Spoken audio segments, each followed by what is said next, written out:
अमरीकी सदर Donald Trump की जानिब से दुनिया के कई ममालिक पर इजाफी टैरिफ्स के ऐलान ने जहां आलमी मईशत में हलचल पैदा कर दी है, वहीं जनूबी एशिया में पाकिस्तान पर सबसे कम टैरिफ के नफाज ने पाकिस्तान को बेहतर पोजीशन में ला खड़ा किया है, जिसे हुकूमत अपनी बड़ी सियासी, सिफारती और माशी कामयाबी करार दे रही है। जबकि माशी माहिरीन और एक्सपोर्टर्स 19% इजाफी टैरिफ के फैसले को न्यूट्रल करार दे रहे हैं। दूसरी तरफ भारत पर 25% टैरिफ के नफाज, अमरीका से तजारती मुज़ाकरात में डेडलॉक और अमरीकी सदर डोनाल्ड ट्रंप के मुसलसल भारत मुखालिफ बयानात, धमकियों और इकदामात को लेकर मोदी हुकूमत पर मुसलसल दबाव बढ़ता जा रहा है। भारत की अपोजिशन जमातों ने नरेंद्र मोदी और ट्रंप की यारी के दावों को मोदी के खिलाफ बड़ा हथियार बना लिया है।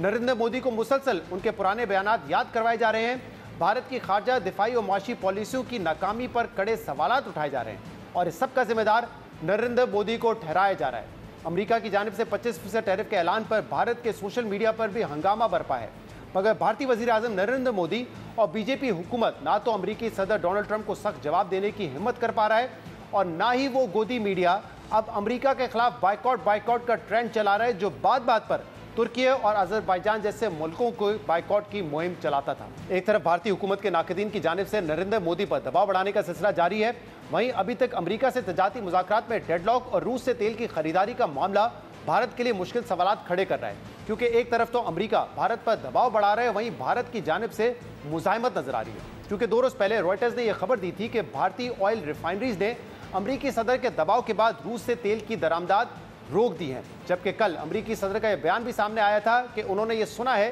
कि भारत अब रूस से तेल नहीं खरीदेगा, मगर आज ये खबर सामने आई है कि ट्रंप की धमकियों के बावजूद भारत रूस से तेल खरीदता रहेगा। न्यूयॉर्क टाइम्स की खबर के मुताबिक 2 सीनियर भारतीय ओहदेदारों ने कहा है कि भारत की रूस से तेल की खरीदारी की पॉलिसी में कोई तब्दीली नहीं की गई है, जबकि एक ओहदेदार ने कहा है कि हुकूमत ने रूस से दरामदाद को कम करने के लिए भी तेल की कंपनियों को कोई हिदायत नहीं दी है। मगर सिर्फ रूस से तेल की खरीदारी का मामला ही अमरीका और भारत के दरमियान डेडलॉक की वजह नहीं है, बल्कि भारत के ज़रई और डेयरी सेक्टर को लेकर भी अमरीका और भारत के दरमियान इख्तलाफात मौजूद हैं। रिपोर्ट्स के मुताबिक अमरीका का भारत के साथ तजारती खसारा $46 अरब का है और अमरीका ये खसारा ख़त्म करने के लिए भारत के कुछ अहम शोबों तक खुली रसाई चाहता है। रॉयटर्स की खबर के मुताबिक वाशिंगटन और नई दिल्ली के दरमियान तजारती मुज़ाकरात भारत की इंतहाई प्रोटेक्टेड सेक्टर यानी ज़राअत और डेयरी तक रसाई के मसाइल की वजह से उलझ गए हैं। खबर में ज़राए के हवाले से कहा गया है कि ट्रंप के टैरिफ से भारत की तकरीबन $40 अरब की बरामदात मुतासर हो सकती हैं, मगर इसके बावजूद भारतीय ज़राए का कहना है कि ज़राअत और डेयरी के शोबों पर समझौता करने का सवाल ही पैदा नहीं होता, और ख़ासकर दूध की दरामदात पर, क्योंकि अमरीका में दूध देने वाले जानवरों को जो फीड दी जाती है उसकी भारत में शदीद मजहबी मुखालफत मौजूद है। इसके अलावा भी भारतीय हुकाम अमरीका से अपनी शराइत पर डील करने की बात कर रहे हैं, जिससे सवाल पैदा होता है कि भारत दुनिया की सबसे बड़ी माशी और सियासी सुपर पावर की मुज़ाहमत क्यों कर रहा है। भारतीय मीडिया रिपोर्ट्स के मुताबिक इसकी वजह भारतीय मईशत का हुजूम, ताकतवर डोमेस्टिक मार्केट और बरामदात के वसी एवेन्यूज़ हैं, जिसकी वजह से भारत अमरीका के दबाव का सामना करने की सलाहियत रखता है। जबकि ये दावे भी सामने आ रहे हैं कि क्योंकि भारत की अमरीका को एक्सपोर्ट इसकी GDP का सिर्फ 2 से 3% है,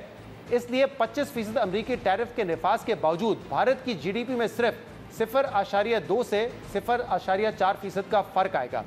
जबकि दूसरी तरफ भारतीय मीडिया की रिपोर्ट्स के मुताबिक भारत यूक्रेन जंग शुरू होने के बाद से रूस से सस्ते तेल की दरामद में तकरीबन $17 अरब से ज़्यादा की बचत कर चुका है, और अगर अमरीका के दबाव में सस्ते तेल की दरामदात को रोका गया तो भारत को सालाना 13 से 14 अरब डॉलर का नुकसान होगा। यानी इस वक्त भारत को दोहरी आजमाइश का सामना है, क्योंकि अगर भारत सदर ट्रंप की धमकियों को नज़रअंदाज करता है तो उसे एक्सपोर्ट्स में नुकसान उठाना पड़ेगा, और अगर अमरीकी मुतालबात मानता है तो उसे सस्ते रूसी तेल की दरामद से जो फ़ायदा होता है वो फ़ायदा ख़त्म हो जाएगा। अब देखना होगा कि भारत इस आजमाइश का कैसे मुकाबला करता है।